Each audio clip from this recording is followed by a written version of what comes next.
Chapitre 35. Pinocchio, dans le corps du requin, retrouve. Mais qui donc retrouve-t-il? Et vous le saurez en lisant ce chapitre. Après avoir dit adieu à son ami le thon, Pinocchio s'engouffra dans l'obscurité régnant dans le corps du requin et marcha à tâtons dans le noir, progressant pas à pas vers cette pâle lueur qui brillait vaguement dans le lointain. Il entendait ses pieds clapoter dans une eau grasse et glissante qui dégageait une forte odeur de poisson frit, comme si c'était la mi-carême. Plus il avançait, plus cette lueur lointaine et imprécise gagnait en brillance et en netteté. Il marcha longtemps avant d'atteindre son but. Et là, que trouva Pinocchio? Je vous le donne en mille. Il trouva une petite table sur laquelle était allumée une bougie enfilée dans une bouteille en cristal vert, et assis à cette table, un petit vieux aux cheveux blancs comme de la neige ou de la crème fouettée. Il mâchouillait des petits poissons vivants, si vivants d'ailleurs que la plupart du temps ils parvenaient à s'échapper de sa bouche. La vue de ce vieil homme provoqua chez Pinocchio une telle surprise et une telle allégresse qu'il faillit en devenir fou. Il était partagé entre le rire, les pleurs et l'envie de raconter une foule de choses. Il n'arrivait qu'à balbutier confusément, à crachoter des bouts de mots ne voulant rien dire.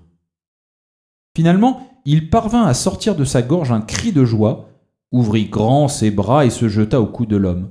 « Oh, mon papounet! Enfin je te retrouve! Plus jamais je ne te quitterai! Jamais! Jamais! » « Donc mes yeux ne m'ont pas trompé !» répondit le vieil homme en se les frottant. « Donc tu es bien mon cher Pinocchio ?»« Oui, oui, c'est moi, c'est vraiment moi. Et vous m'avez déjà pardonné, n'est-ce pas? Oh, mon petit papa à moi, comme vous êtes bon! Alors que moi, au contraire. Ah, mais j'en ai eu des misères.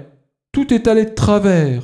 Figurez-vous, mon pauvre petit papa, que le jour où vous avez vendu votre veste pour m'acheter un abécédaire, je suis allé au spectacle de marionnettes et là, le marionnettiste voulait me jeter au feu pour faire cuire son mouton, puis il m'a donné 5 pièces d'or pour vous, mais j'ai rencontré le renard et le chat qui m'ont emmené à l'auberge de l'Écrevisse Rouge, où ils ont mangé comme des loups affamés. Après, je suis parti tout seul dans la nuit, et des assassins m'ont poursuivi longtemps et m'ont pendu au grand chêne, puis la jolie fillette aux cheveux bleu nuit a envoyé un carrosse me chercher, et les médecins ont dit « S'il n'est pas mort, cela signifie qu'il est toujours vivant », et comme j'avais dit un mensonge, mon nez s'est allongé au point de ne plus pouvoir sortir pour aller avec le renard et le chat enterrer mes 4 pièces d'or, car avec la 5e, j'avais payé l'aubergiste, ce qui fit rire le perroquet, et au lieu des 2000 sequins que je devais récolter, je n'ai rien retrouvé. C'est pourquoi le juge, sachant que j'avais été volé, m'envoya en prison d'où je sortis grâce à une mesure de clémence jusqu'à ce que, voyant une belle grappe de raisin, je tombais dans un piège et le paysan, pour me donner une leçon,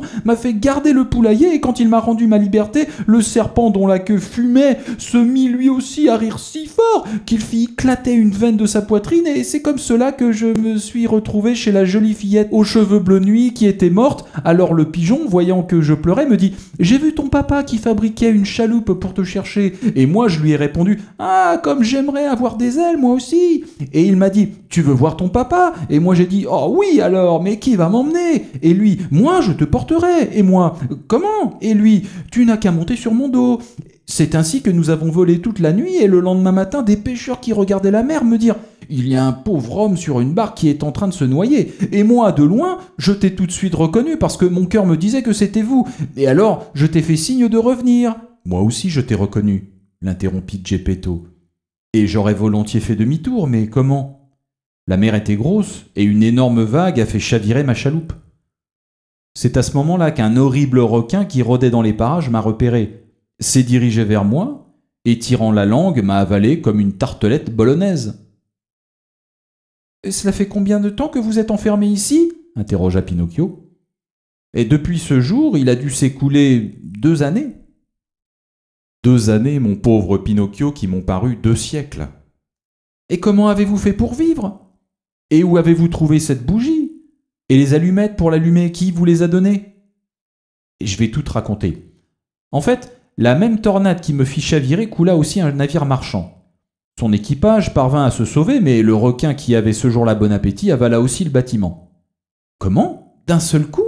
s'étonna Pinocchio qui n'en revenait pas. Il n'en fit qu'une bouchée, effectivement. Il ne rejeta que le mât principal qui s'était coincé dans ses dents comme une vulgaire arête de poisson.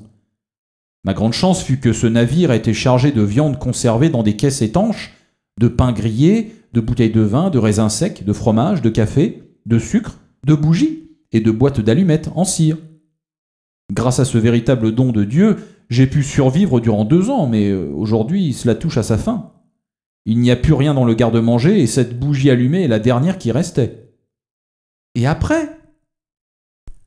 Après, mon cher enfant, nous resterons dans le noir. Alors, décida Pinocchio, il n'y a pas de temps à perdre. Il faut trouver un moyen pour fuir. Fuir ? Mais comment fuir ? En sortant par la gueule du monstre et en se jetant à l'eau. C'est vite dit, Pinocchio, moi je ne sais pas nager.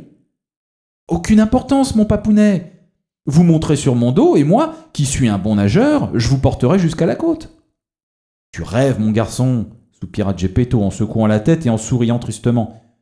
Comment une marionnette comme toi, qui mesure à peine 1 mètre, pourrait-elle avoir la force de nager avec moi sur son dos ? Bah, essayons, on verra bien. De toute façon, s'il est écrit que nous devions mourir tous les deux, nous aurons au moins la consolation d'être dans les bras l'un de l'autre. Sans ajouter un mot de plus, Pinocchio se saisit de la bougie et commença à avancer en éclairant le chemin. « Suivez-moi, mon petit papa, et n'ayez pas peur !» Longtemps, ils cheminèrent ainsi dans le corps du requin, traversèrent l'estomac du monstre et arrivèrent dans son énorme bouche. Là, ils s'arrêtèrent pour faire le point et choisir le moment opportun pour s'échapper.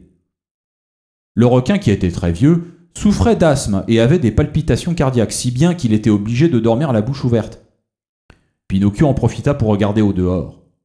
Le ciel était parsemé d'étoiles et un beau clair de lune éclairait la mer. « C'est le moment !»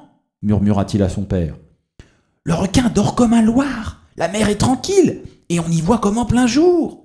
Suis-moi, papa, et dans peu de temps nous serons sauvés. » Ils s'engagèrent sur la langue du monstre, une langue aussi large qu'une allée de jardin, et ils progressèrent sur la pointe des pieds. Mais au moment où ils s'apprêtaient à faire le grand plongeon dans la mer, le requin éternua, ce qui provoqua une telle secousse que Pinocchio et Geppetto dégringolèrent de nouveau dans l'estomac du monstre. Dans leur chute, la bougie s'éteignit et ils se retrouvèrent dans le noir. « Et maintenant, comment on va faire ?» dit Pinocchio d'un air préoccupé. « Maintenant, mon fils, nous sommes tout à fait fichus. »« Et pourquoi fichus ? Donnez-moi la main, mon papa, et attention à ne pas glisser. »« Où veux-tu me conduire ? » ?»« Nous devons essayer encore. Venez et n'ayez pas peur. » Pinocchio prit donc son papa par la main, et marchant toujours sur la pointe des pieds, ils remontèrent dans la gueule du monstre, passèrent sur sa langue et franchirent les 3 rangées de dents. Juste avant de plonger, la marionnette se retourna vers son père. « Grimpez sur mon dos et serrez-moi fort, je m'occupe du reste !» Dès que celui-ci fut bien installé, Pinocchio, sûr de lui, se jeta à l'eau et commença à nager. La mer était d'huile, la lune brillait, et le requin continuait de dormir si profondément qu'un coup de canon ne l'aurait pas réveillé.